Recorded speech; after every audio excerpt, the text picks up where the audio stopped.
अस्सलाम वालेकुम। आज हम लोगों ने क्लास 7 मैथमेटिक्स की एक्सरसाइज नंबर 5.1 को कंटिन्यू करना है क्वेश्चन नंबर 8 से। क्वेश्चन नंबर 1 to 7 चैनल पे ऑलरेडी अपलोडेड हैं। अगर आप वो देखना चाहते हैं तो आप चैनल में चैप्टर 5 की प्लेलिस्ट को विज़िट करके देख सकते हैं। अगर आप चैनल पे नए हैं तो चैनल को सब्सक्राइब करके बेल आइकन को प्रेस कर लें ताकि आपको जब भी कोई नई वीडियो अपलोड हो तो उसकी नोटिफिकेशन आ जाए। क्वेश्चन नंबर 8 है, if A is equals to x w x y z, B is equals to s t w, C is equals to x y z, then which set is the subset of A। हमारे पास 3 sets given हैं और हमने ये बताना है कि हमारे पास कौन सा सेट सबसेट है A का। हमने सबसेट में देखा था कि कोई भी सेट दूसरे सेट का सबसेट तब होता है जब उसके सारे एलिमेंट्स दूसरे सेट में लाई करते हैं। अगर हम बी सेट को देखें तो इसमें एस और टी है जो कि ए सेट में नहीं है, इसका मतलब है बी तो ए का सबसेट नहीं हो सकता। अगर हम सी को देखते हैं तो सी में एक्स वाई जेड हैं जो कि सारे के सारे ए के अंदर लाई कर रहे हैं, इसका मतलब है कि सी जो है वो पूरा का पूरा ए के अंदर लाई कर रहा है, तो सी सबसेट है ए का। तो हम यहाँ से ये कह सकते हैं कि जो सेट सी है वो सेट ए का सबसेट है क्योंकि सी के सारे एलिमेंट सेट ए में प्रेजेंट हैं। क्वेश्चन नंबर 9 में हम लोगों को ए और बी दो सेट गिवन हैं। पार्ट 1 में हम लोगों ने इसकी वेन डायग्राम बनानी है और पार्ट 2 में हमने ये बताना है कि क्या बी प्रॉपर सबसेट है ए का या नहीं है। तो हम सबसे पहले वेन डायग्राम को देखते हैं। जब हमने सेट्स को देखा था तो हम लोगों ने प्रीवियस वीडियोस में ये देखा था कि हमारे पास एक यूनिवर्सल सेट होता है जिसमें हम ये कहते हैं कि हमारे पास जितने भी सेट्स एक कंडीशन में गिवन होंगे या एक सिचुएशन में हमें जितने भी सेट्स गिवन होंगे वो सारे के सारे यूनिवर्सल सेट के अंदर लाई करते हैं। तो हम लोग एक बॉक्स से रिप्रेजेंट कर रहे हैं या एक रेक्टेंगल से रिप्रेजेंट कर रहे हैं यूनिवर्सल सेट को, क्योंकि हमारे पास यहाँ पे दो सेट गिवन है ए और बी, तो वो दोनों के दोनों सेट यूनिवर्सल सेट के अंदर लाई करेंगे। तो हमने उन दोनों सेट्स को इस बॉक्स के अंदर रिप्रेजेंट करना है।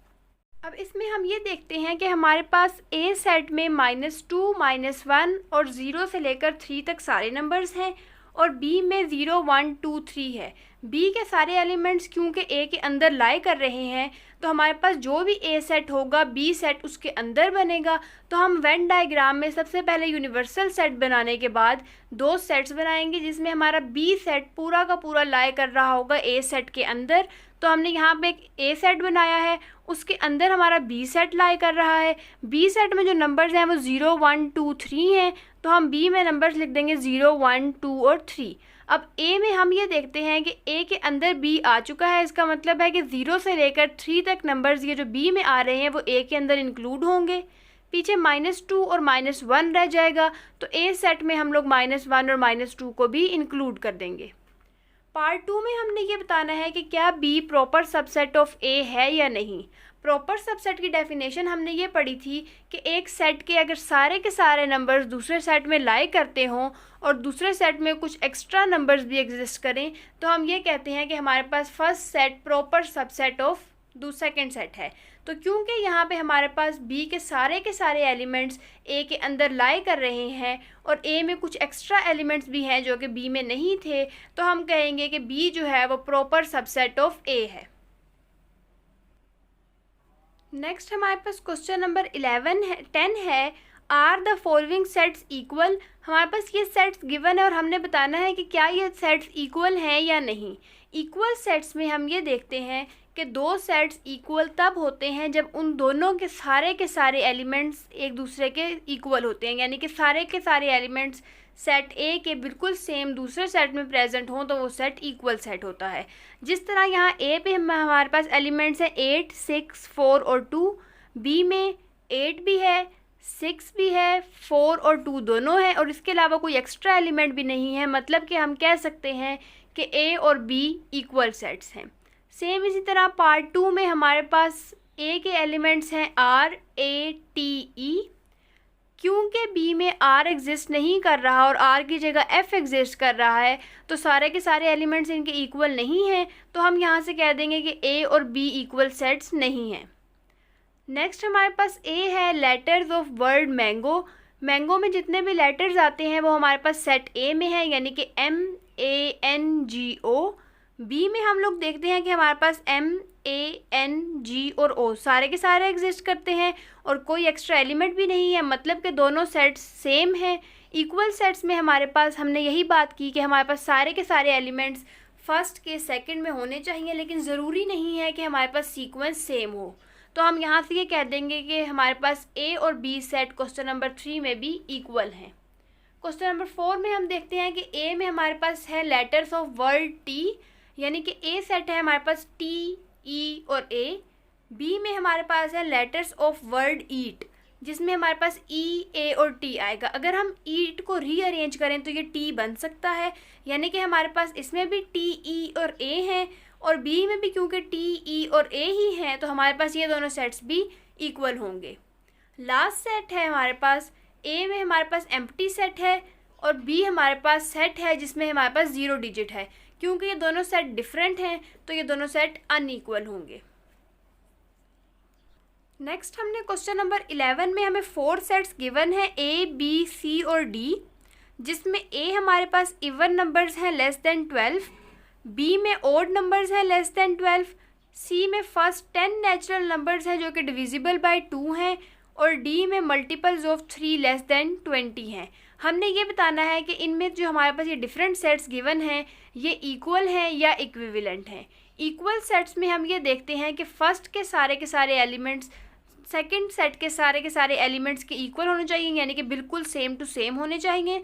और इक्विवेलेंट सेट में हम ये देखते हैं कि number of elements in A equal होने चाहिए number of elements in B के। यहाँ से हम ये देख लेते हैं कि हमारे पास जो A सेट था उसमें इवन नंबर्स थे लेस देन 12। इवन नंबर्स क्योंकि 0 से स्टार्ट होते हैं तो हमारे पास ये आ जाएंगे 0, 2, 4, 6, 8 और 10। 10 से आगे हम मूव करेंगे तो वो 12 से बड़े इवन नंबर्स हो जाएंगे। हमने क्योंकि लेस देन 12 लिखने हैं तो हमारे पास ये सेट यहाँ पे क्लोज हो जाएगा। B है हमारे पास odd numbers less than 12। Odd numbers less than 12 देखेंगे तो वो हमारे पास 1 से शुरू होकर 11 तक बनेंगे, तो हमारे पास B सेट आ जाएगा 1, 3, 5, 7, 9 और 11। सेम इसी तरह हम C सेट देखते हैं, first 10 natural numbers that are divisible by 2। Natural numbers हमारे पास स्टार्ट होते हैं 1 से, तो हमारे पास फर्स्ट 10 नेचुरल नंबर बनेंगे 1 से लेकर 10 तक। जब इनमें से हम डिविजिबल बाय 2 देखेंगे तो वो हमारे पास 2, 4, 6, 8 और 10 बनेंगे। तो हम जब अपना C सेट लिखेंगे तो उसमें हमारे पास C सेट में आ जाएंगे 2, 4, 6, 8 और 10। सेम इसी तरह लास्ट है हमारे पास D, multiples of 3 less than 20। तो जब हम मल्टीपल्स ऑफ 3 लिखेंगे लेस देन 20 तो वो हमारे पास 3 से स्टार्ट होके 18 तक एंड हो जाएंगे। तो हमारे पास इस तरह से A, B, C और D सेट आ जाएगा जिसमें हमारे पास ये एलिमेंट्स इंक्लूडेड है। अब इसमें हमारे पास फर्स्ट पार्ट में गिवन है A and B are equivalent set. अब इसमें हम ये देखते हैं कि क्या A और B इक्विवेलेंट हैं या नहीं। इक्विवेलेंट की हमने कंडीशन ये देखी थी कि number of elements in A equal होने चाहिए number of elements in B के। अगर हम A के एलिमेंट्स देखते हैं तो हमारे पास यहाँ पे 6 एलिमेंट्स हैं। सेम इसी तरह अगर हम B के एलिमेंट्स देखते हैं तो इसमें भी हमारे पास नंबर ऑफ़ एलिमेंट्स 6 हैं। तो यहाँ से हम कहेंगे कि A और B जो है वो इक्विवेलेंट सेट हैं। नेक्स्ट पार्ट में है A and C are equivalent. अगर हम A और C को देखें, C में हमारे पास 5 एलिमेंट्स हैं जबकि A में 6 एलिमेंट्स थे, तो यहाँ से A और C इक्विवेलेंट नहीं होंगे। क्वेश्चन नंबर 3 है A and C are equal sets. Equal sets वो होते हैं जिनके सारे के सारे एलिमेंट्स सेम होते हैं।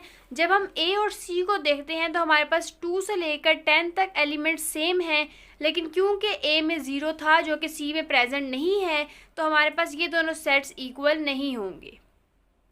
फोर्थ पार्ट में है हमारे पास B and D are equivalent set.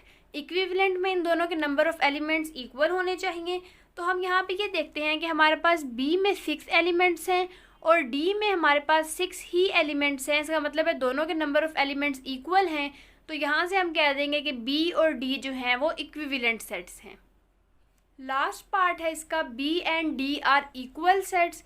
इसमें अब हम ये देखते हैं क्योंकि इक्वल सेट के लिए कंडीशन है कि सारे के सारे एलिमेंट्स सेम होने चाहिए और B के सारे एलिमेंट्स D के इक्वल नहीं हैं, क्योंकि D में हमारे पास मल्टीपल्स ऑफ 9 एग्जिस्ट करते हैं जो कि B में नहीं आ रहे। तो हम यहाँ से ये कह देंगे कि B और D इक्वल सेट्स नहीं हैं। तो इस क्वेश्चन में हमारे पास फर्स्ट और फोर्थ स्टेटमेंट ट्रू होगी, बाकी तीनों स्टेटमेंट्स हमारे पास फॉल्स हैं। एक्सरसाइज का लास्ट क्वेश्चन है हमारे पास identify equivalent and equal sets. इसमें हमारे पास 5 सेट्स गिवन हैं और हमने ये बताना है कि इनमें से कौन कौन से सेट इक्विवेलेंट हैं और कौन कौन से सेट इक्वल हैं। इक्विवेलेंट सेट में नंबर ऑफ एलिमेंट्स क्योंकि सेम होते हैं, इसमें हम ये देखते हैं कि सेट ए में हमारे पास 5 एलिमेंट्स हैं, सेट बी में भी नंबर ऑफ एलिमेंट्स हमारे पास 5 हैं, और अगर हम सेट डी देखें, set of vowels in English alphabet, हमारे पास वॉवल्स जो होते हैं वो ए, ई, आई, ओ और यू ही होते हैं, मतलब कि सी और ए सेट जो है वो बिल्कुल सेम टू सेम है। तो हम यहाँ से ये कह सकते हैं कि सी में भी नंबर ऑफ़ एलिमेंट्स 5 ही होंगे, क्योंकि ए, बी और सी तीनों में नंबर ऑफ़ एलिमेंट्स 5 हैं। तो यहाँ से हम कहेंगे कि ये तीनों सेट इक्विवेलेंट हैं। नेक्स्ट 2 में हमारे पास क्योंकि नंबर ऑफ़ एलिमेंट्स डिफरेंट हैं तो वो हमारे पास इक्विवेलेंट सेट में नहीं आएंगे। जब हम इक्वल सेट्स देखते हैं, इक्वल सेट्स वो सेट होते हैं जिनमें सारे के सारे एलिमेंट्स सेम हों। तो हम यहाँ पे ये देखते हैं कि ए और सी सेट दोनों में सारे के सारे एलिमेंट सेम हैं, क्योंकि ए में हमारे पास सेट ऑफ वॉवल्स ही गिवन है जो कि हमें सी में पूछे गए हैं कि सी में हमारे पास ऐसा सेट है जो कि सेट ऑफ वॉवल्स को इंक्लूड करता है। तो यहाँ से हम कह देंगे कि हमारे पास ए और सी सेट इक्वल हैं। सेम इसी तरह अगर हम डी और ई को देखें तो हमारे पास डी सेट में आर, ई, एम और बी, ई, आर आते हैं, जिसमें हमारे पास आर ई में प्रेजेंट है, ई सेट ई में प्रेजेंट है, एम सेट एम में प्रेजेंट है, ई सेट ई में प्रेजेंट है, एम सेट एम ई में प्रेजेंट है, बी भी सेट ई में प्रेजेंट है, ई भी सेट ई में प्रेजेंट है और अगेन आर भी सेट ई में प्रेजेंट है। तो यहाँ से हम कह देंगे कि डी और ई भी इक्वल है, क्योंकि हम ये चीज़ देखते हैं कि सेट की फॉर्म में जब हम डी और ई को लिखेंगे तो क्योंकि हमारे पास ये तो कंडीशन है कि हमारे पास सेट डिस्टिंक्ट ऑब्जेक्ट्स होते हैं, तो हमारे पास ये जो ई है ये 3 टाइम्स नहीं आएगा बल्कि सिंगल टाइम आएगा। इसी तरह जब हम सेट ई लिखेंगे इसमें भी हमारे पास एम और ई रिपीट नहीं होंगे, सिंगल टाइम आएंगे। तो उस तरह से हमारे पास इन दोनों के जो सेट के एलिमेंट्स होंगे वो इक्वल हो जाएंगे।